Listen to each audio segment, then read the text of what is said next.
تک پاکستان کی سرزمین پر اور اسلامی جمہوریہ پاکستان کی سرزمین پر مسجد محفوظ نہیں ہے، آپ کا یوم آزادی بیمانی ہے۔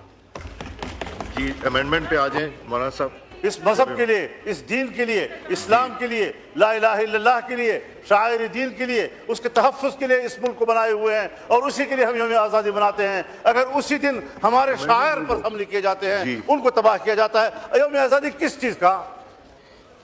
آپ کے اوپر ایک بڑے فکر مند انسان کی تصویر رکھی ہوئی ہے۔ صاحب پہلے یہ کر کے تو پھر آپ کو دوں گا۔ یہ کیا سوچے گا؟ اس کی روح کیا سوچے گی؟ جی ایمان کہاں گیا؟ اتحاد کہاں گیا؟ یقین محکم کہاں گیا؟ جی اور آزادی کا دن بنا رہے ہیں۔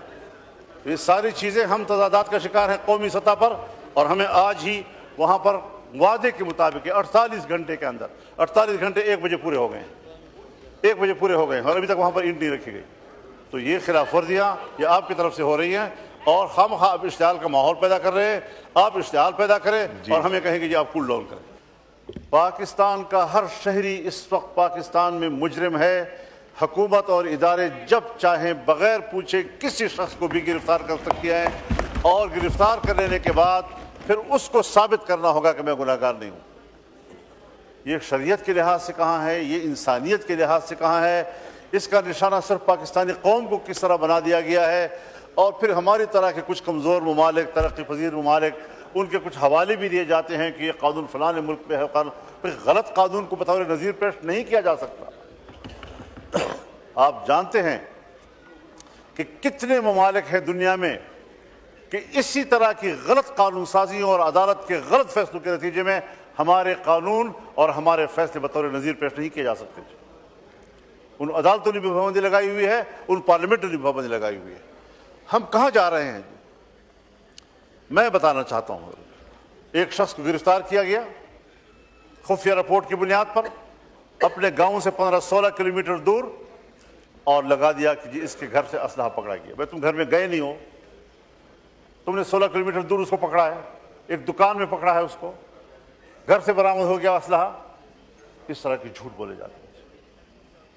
ہم نے وہ مثالیں بھی دیکھی ہیں کہ اے پی ایس حادثے سے 1 سال پہلے ایک نوجوان کو اٹھایا گیا، 1 سال پہلے اداروں کی کسٹڈی میں تھا، اور اس جرم کی پاداش میں ان کو پھانسی دی گئی اور لٹکا دیا گیا۔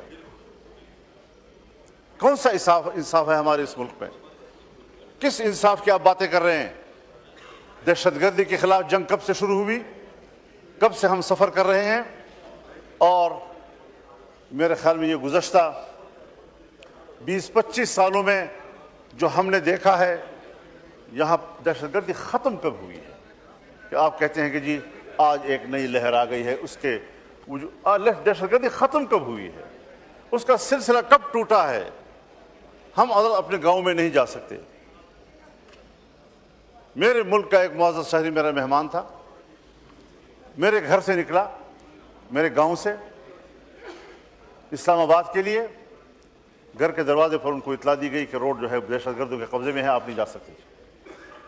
اور یہ 5 بجے کا ٹائم تھا، عصر کا، 2 دن کی بات ہے۔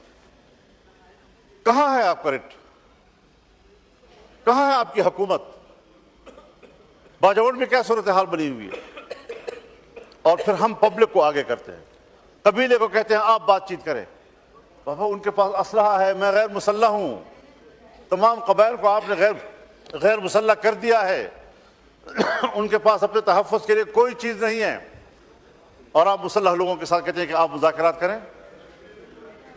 فوج کی مذاکرات نہیں کرے گی، لا انفورسمنٹ ادارے کی مذاکرات نہیں کرے گی، پھر عوام کو آپ ان کے مقابلے میں لے آتے ہیں، پھر عوام کی بات نہیں مانی۔ کہاں مانتے ہیں وہ؟ لہٰذا اسٹریٹجی بناؤ، کوئی سلیقے سے بناؤ، کوئی طریقے سے بناؤ، اور اس پر ایک باقاعدہ پارلیمانی کمیٹی کا اجلاس بلاؤ، مشورہ کرو کہ کیا صورتحال بن سکتی ہے۔ اس قانون سازی سے تو میں اللہ کے 99 ناموں کو گواہ بنا کر پیش کرتا ہوں کہ اس قانون سازی سے ایک ناخن برابر کوئی فائدہ نہیں۔